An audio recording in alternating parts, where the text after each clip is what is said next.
Donc présentation de la moto, des modifications qui ont été faites sur cette moto. Je rappelle qu'il s'agit d'une X-Challenge BMW 650, une moto enduro à la base,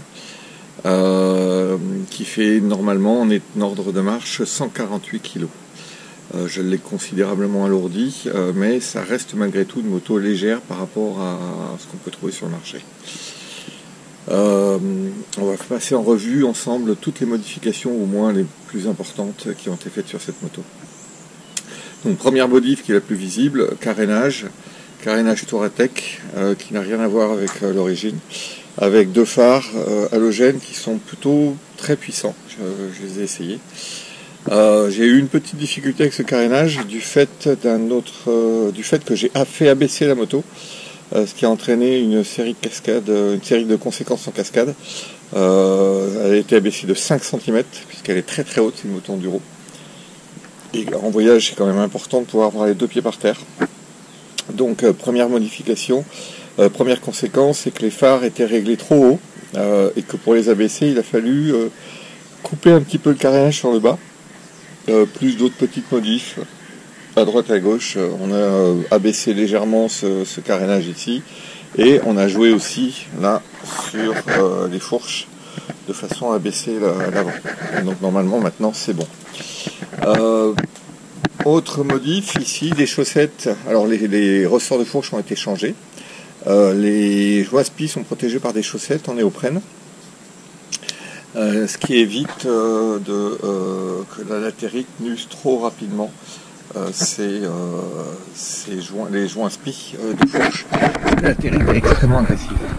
Devant ici, on voit un sabot alu avec un coffre intégré dans lequel il y a la boîte à outils. Sur le capot du coffre, c'est le seul endroit où on a pu le fixer, se trouve un klaxon beaucoup plus fort que celui d'origine. Le klaxon d'origine est ici, donc je l'ai laissé. Si jamais celui-ci rendait l'âme, je pourrais toujours remettre celui-là. Un klaxon puissant dans certains pays, c'est vraiment un facteur de sécurité. Ici, le truc qui pend, ce sont les durites avec attache rapide. Une des durites, il y en a une de chaque côté, du réservoir supplémentaire. À ce niveau-là, on peut voir un accessoire qui s'achète tel quel et qui permet d'agrandir la capacité du carter d'huile de façon à améliorer le refroidissement du moteur. Là, à ce niveau-là, des cale-pieds Touratech aussi, je crois. Je ne sais plus trop. Mais des cale-pieds un petit peu plus larges. Derrière, on voit une béquille centrale. C'est quand même plus pratique. Alors ça abaisse encore le niveau par rapport à la garde au sol. C'est pas très très grave, on ne va pas très vite, hein. On va être clair, on ne fait pas de la compète. Par contre, l'avantage au campement, ça permet de mettre sur la béquille centrale. Pour l'entretien de la chaîne, c'est plus facile. Si on doit démonter la roue, c'est plus facile. Et puis, on peut éventuellement se servir de la moto comme table. Donc, ça a plusieurs avantages.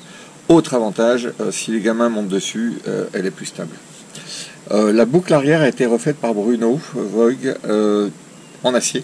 D'origine, elle est en alu, mais l'alu, quand ça casse, surtout avec les bagages, c'est très difficilement réparable dans certaines contrées. Sur ce cadre a été adjoint un porte-bagages réalisé par Bruno également, un petit peu surdimensionné par rapport à la moto, mais au moins il est costaud. Ça, c'est indéniable. En ce qui concerne la bagagerie, j'ai choisi les caisses alu après une longue réflexion. C'est vrai qu'en tout terrain, les sacoches souples sont plus sécures, il y a quand même pas mal d'avantages. Maintenant, sur un voyage qui va durer des mois, voire plus de 2 ans, 3 ans, je ne sais pas, je trouve ça plus confortable au quotidien. Le rangement est plus facile, ça peut servir de table, c'est plus facile à verrouiller, donc on voit pas mal d'avantages, encore une fois, sur une utilisation quotidienne. Sur ces deux caisses, j'ai mis 2 petits sacs. L'un des sacs va contenir normalement la tente. L'autre sac va permettre de mettre la nourriture du jour, donc les fruits et légumes. C'est vraiment la réserve quotidienne. Elle sera vide autrement. Derrière, une première réserve d'eau que je peux potentiellement transformer en réserve d'essence si jamais j'en éprouve le besoin, sachant qu'avec 26 litres et 3,5 litres à 4 litres de consommation, j'ai quand même une autonomie non négligeable.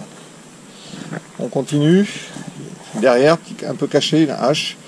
Là, je suis vraiment pas certain de les conserver jusqu'au bout, mais ça peut servir dans certains coins pour le campement. Donc l'avantage, là, bon, elle se fixe, hein, bien sûr, un élastique. L'avantage, c'est qu'elle se fixe, qu'au niveau poids, elle est près de la moto, qu'elle ne prend pas de place dans les bagages, et que si jamais un jour je décide de m'en débarrasser, ça ne fera pas une grosse conséquence. La ligne d'échappement n'est pas la ligne d'échappement d'origine. Je n'ai pas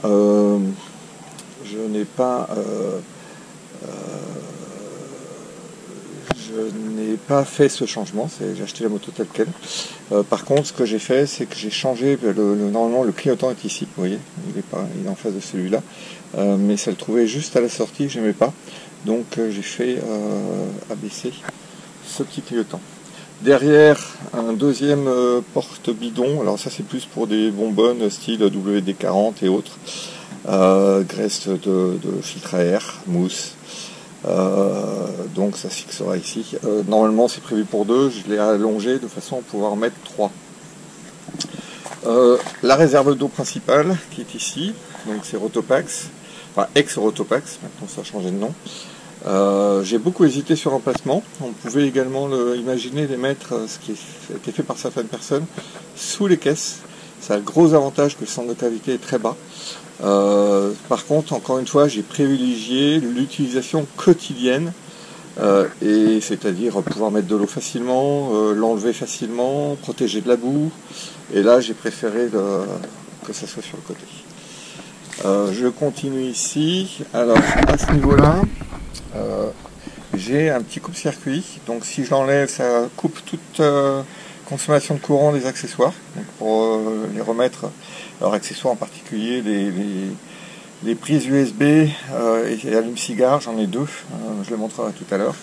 L'autre avantage aussi, c'est que grâce à ce petit accessoire fait sur mesure, que je peux brancher ici, vous voyez, ça me permet de brancher un booster si la batterie est un peu faible pour démarrer la moto sans avoir à enlever le réservoir qui est ici pour atteindre la batterie qui est sous le réservoir. Donc c'est un avantage.